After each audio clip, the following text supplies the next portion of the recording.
If you think wealth is built by how much you make, you are already running the wrong operating system. I have watched people double their income and stay financially fragile. I have watched people with ordinary salaries build a machine that gets calmer, stronger, and harder to break every single year. The difference is not intelligence. It is not luck. It is not some exotic investment hiding behind a mahogany door. It is allocation code. Most people do not have a money problem. First, they have a sequencing problem. They let spending make the first decision, panic make the second decision, and hope make the third. Then they call the result bad luck. I call it corrupted code. You can earn $10,000 a year or $1 million a year and still destroy yourself with the same invisible error. The error is simple. You treat income like permission instead of raw material. You think the minute money arrives, it is available for lifestyle, mood repair, convenience, and social theater. That is how a paycheck becomes a disappearing act. I have spent my life allocating capital. When you do that long enough, you stop being impressed by appearance. You stop asking whether a person looks rich. You start asking whether their financial operating system creates resilience, ownership, and time. That is the only scoreboard that matters. The dangerous thing about a weak operating system is that it often feels normal. You can live for years inside bad code and never realize you are bleeding. The spending feels reasonable. The subscriptions feel small. The car payment feels manageable. The dinner upgrade feels deserved. The vacation feels necessary. The bigger apartment feels like progress. But if your system is weak, every one of those choices talks to every other choice. They begin to reinforce one another like bad software spawning bad software. A little comfort becomes a fixed cost becomes pressure becomes dependence becomes fear becomes bad investing, rushed borrowing, and cheap thinking. That is why I do not start with returns. I start with command lines. The simplest useful command line for ordinary people is this: cap your life, build your cushion, and force ownership. In the source material you gave me, that logic is expressed as a 75-10-15 framework. I am not interested in it as a cute formula. I am interested in it as code that can change the direction of a life. 75 is not a moral lecture. It is a firewall. If you let spending consume nearly everything you earn, you never get the distance required to think clearly. You are too close to the machine. Every expense has its hand on your throat. Rent owns your choices. Car costs own your schedule. Restaurant habits own your cash flow. Impulse owns your attention. You think you are buying comfort. In reality, you are selling flexibility. A spending cap changes the conversation the moment you tell yourself that no more than 75 cents of every dollar is available for living. You have done something psychologically radical. You have told your lifestyle that it does not get first claim on your future. That is not deprivation, that is hierarchy. Most people hear a spending cap and imagine small punishments. They imagine cold coffee, joyless apartments, and a life stripped of anything fun. That is because they have never learned the difference between cost and value. A weak mind pinches pennies at random. A rational allocator attacks low-value dollars and protects high-value dollars. If a $5 coffee makes your day cleaner, sharper, calmer, and more productive, that coffee may be cheap. If a $70,000 car gives you a short spike of excitement and then becomes background furniture with insurance, depreciation, taxes, maintenance, and borrowed stress attached to it, that car may be one of the most expensive emotional mistakes you ever make. People ruin themselves by feeling strict on the small and careless on the large. They brag about skipping lunch and then sign 36 pages to finance a shiny ego vehicle. They clip coupons and then overpay for square footage they barely use.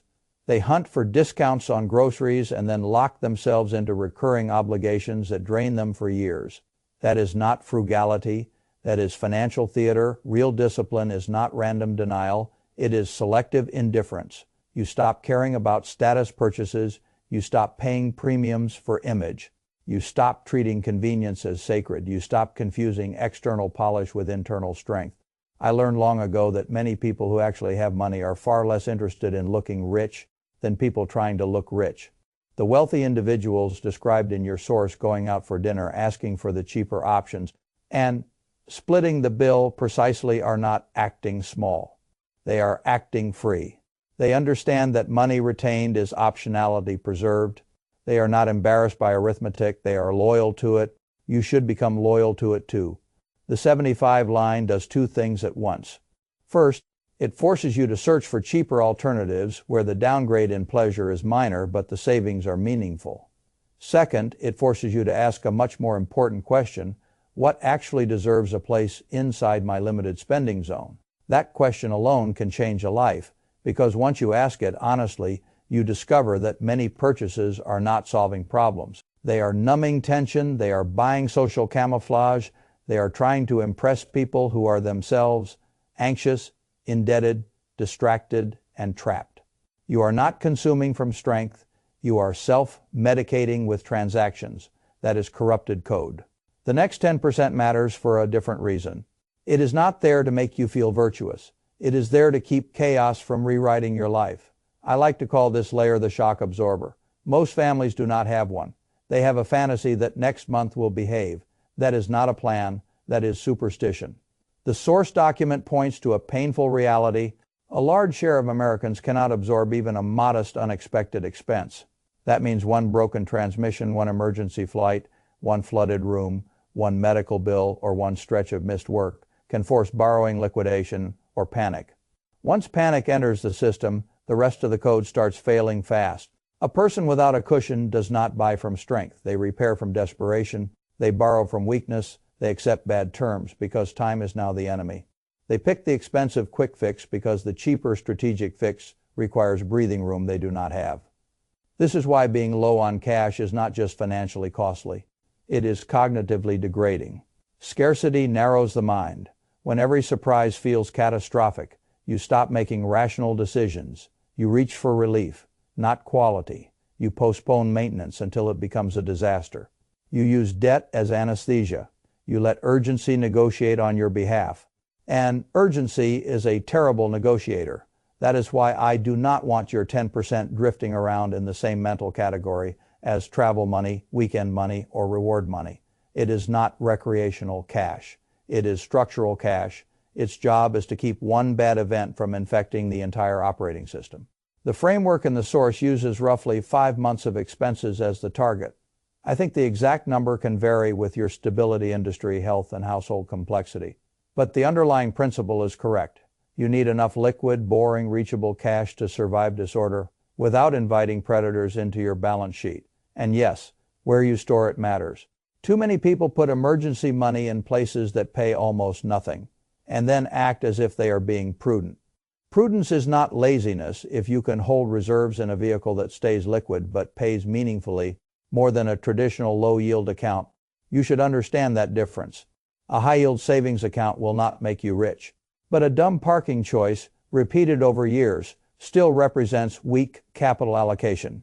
I am not asking your cushion to be heroic.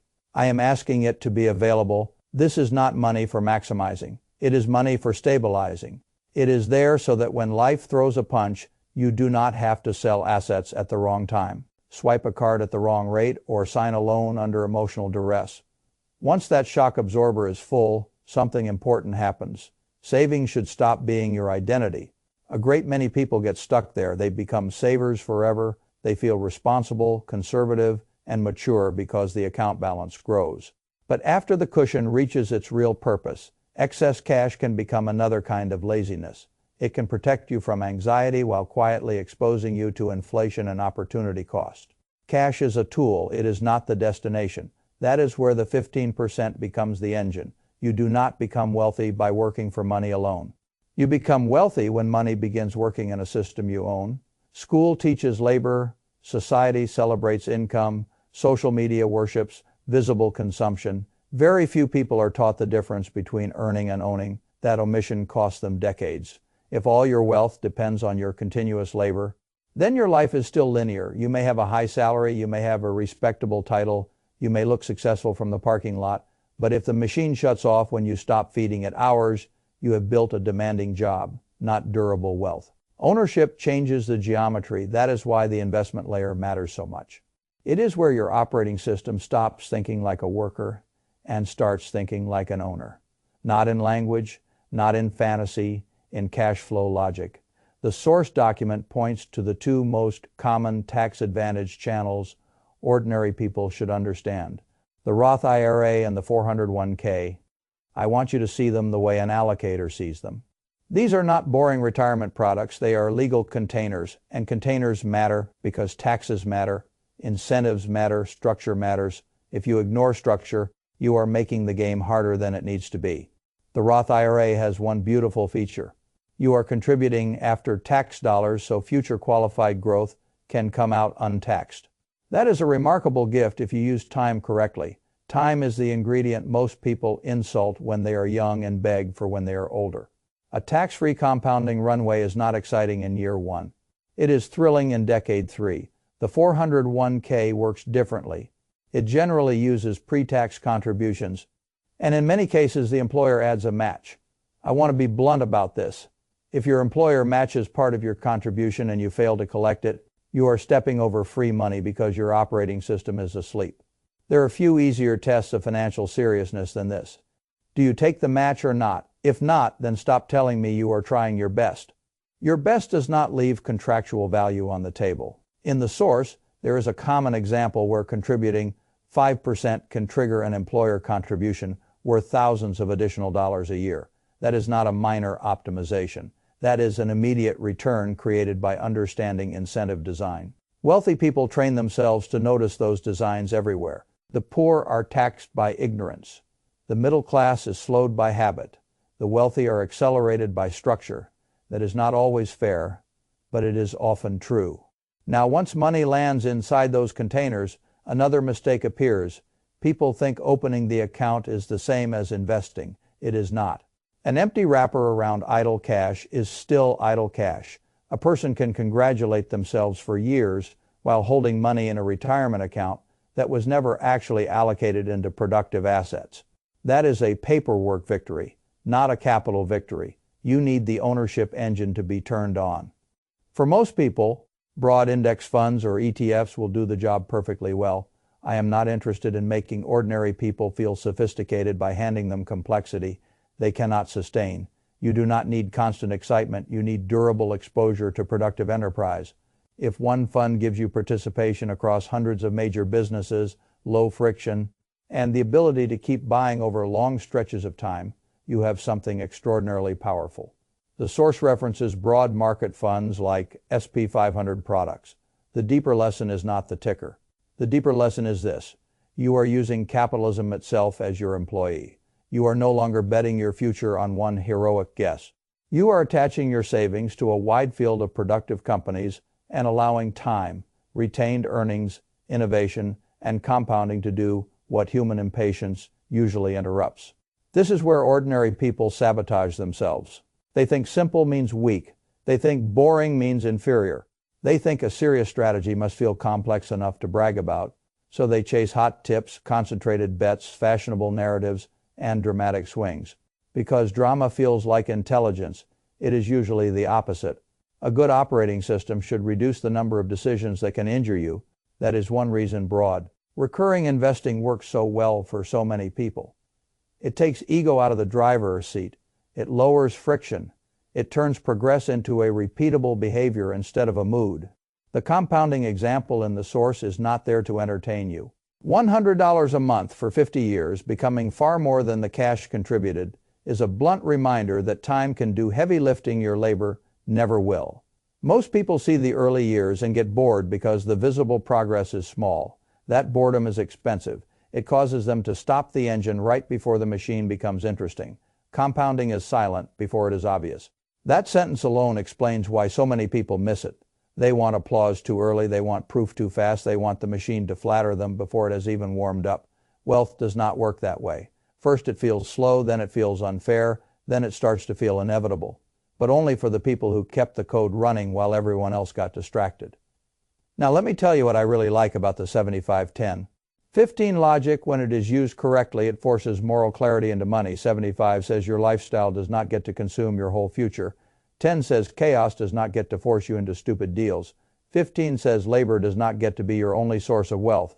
That is not budgeting. That is power distribution. The weak version of life is this: you earn, you spend, you react, you borrow, you hope, you repeat. That loop can continue for decades while the outside world calls you responsible because you show up to work and pay your bills. But inside the loop, you are still one disruption away from bad terms. The strong version is different. You earn, you cap, you stabilize, you own. You repeat that loop slowly changes your posture. You become harder to frighten. You become harder to manipulate. You become less dependent on urgent income, less impressed by expensive theater, less vulnerable to random shocks, and more able to say no. I call that refusal power. Refusal power is one of the most underrated financial assets in the world. The ability to refuse a predatory loan, the ability to refuse a humiliating boss, the ability to refuse the apartment you cannot really afford, the car payment that colonizes your future, the investment pitch you do not understand, the convenience trap that keeps multiplying fixed costs, the friendship built on overspending, the lifestyle that requires constant income just to avoid embarrassment. That power is not purchased in one grand moment. It is installed slowly through code, a spending firewall, a shock absorber, an engine of ownership. Now, I also want to protect you from taking this framework too literally in the wrong way. 75 is not permission to automatically spend 75 if you do not need it. It is a ceiling, not a target. If you can live on 60 or 65 without shrinking your dignity, you have created even more fuel for the engine. That is excellent. The point is not to glorify austerity. The point is to protect strategic surplus. 10 is not a permanent shrine to cash. Once the cushion is genuinely built, do not hide in cash because markets feel scary or because investing makes you uncomfortable. Your discomfort is not evidence of danger. Sometimes it is just evidence that you are leaving the psychology of labor and entering the psychology of ownership. 15 is not an upper limit either. It is a floor for seriousness. If your expenses are controlled and your cushion is built, excess cash should not drift back toward lifestyle inflation just because you got a raise. Raises are where most financial operating systems reveal themselves. A bad one immediately expands spending. A good one reroutes the difference into ownership. That is how rich people get richer without necessarily looking richer. You do not need every luxury you can technically afford. You need every percentage point of optionality you can preserve. And let me say something that many people resist until life forces them to learn it. The purpose of money is not display. It is control over your calendar, control over who you work with, control over what you tolerate, control over whether a surprise becomes an inconvenience or a catastrophe, control over whether you can wait for a good opportunity instead of lunging at a bad one. When you misunderstand that, you start building a life that is expensive to perform and weak to inhabit. It may look polished from a distance, but it has no internal margin, no breathing room, no resilience, no refusal power, no ownership momentum. That is why I would rather see an ordinary person with clean code than a high earner with noisy status. One is building a future. The other is leasing one. The story hidden inside your source material is not really about percentages. It is about identity. Are you a consumer with a paycheck, or are you an allocator building an operating system? Those are very different lives, even if the incomes begin in the same place. A consumer asks, what can I buy? An allocator asks, what does this dollar now become? A consumer sees money as present permission. An allocator sees money as future leverage. A consumer treats emergencies as interruptions. An allocator designs for them in advance. A consumer thinks investing is something you do after you are already comfortable. An allocator understands that ownership is how comfort becomes durable. Once you see the difference, you cannot unsee it. Then there is the social side, which is where many people quietly self-destruct. They allow their environment to set the operating system. Friends normalize overspending. Coworkers normalize upgrades. Advertisers normalize reward behavior. Algorithms normalize envy. Before long, your money is not even serving your values. It is funding your imitation of other people. Insecurity. That is one of the most expensive forms of corruption in modern life. You have to build an inner operating system strong enough to withstand the outer one. Otherwise, every pay raise becomes a new excuse to raise your burn rate, and every convenience becomes another chain disguised as progress. The beauty of a framework like this is not that it is mathematically perfect. It is that it is behaviorally useful. It gives your income a job before your impulses get to assign one. It lowers ambiguity. And ambiguity is where weak behavior thrives. When people say they do not know where their money went, what they usually mean is this: they had no command structure. Their dollars were drafted into service by appetite, pressure, habit, and marketing before strategy ever entered the room. Do not let appetite run treasury. Do not let panic run reserves. Do not let ignorance run ownership. Install code that can survive your moods. If you do that, a strange thing happens. The same income that once felt inadequate begins to feel capable.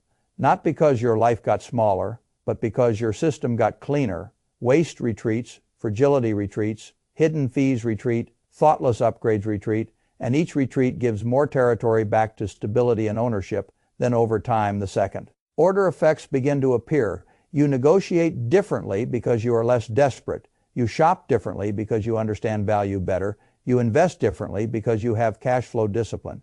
You think differently because emergencies stop dominating your mind. You age differently because compounding finally has room to work.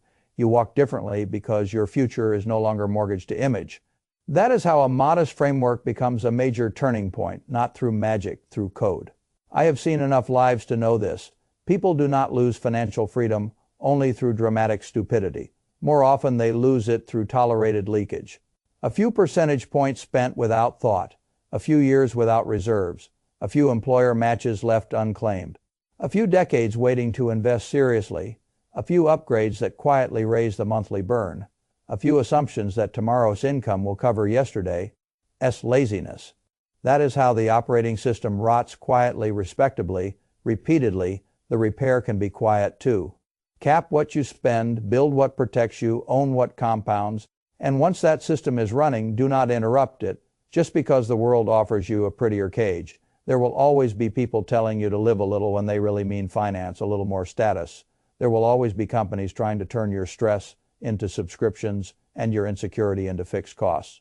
There will always be brokers of urgency telling you the answer is speed, leverage, more lifestyle, more consumption, more image, more now. I have no interest in that script. I am interested in the script where a person slowly becomes unbuyable by nonsense. That begins when you stop asking what your income allows and start asking what your operating system protects. So here is the real test. When the next dollar arrives, who gets the first claim on it? Your habits, your image, your appetites, your fear, or your future? Because that single decision, repeated often enough, becomes a life.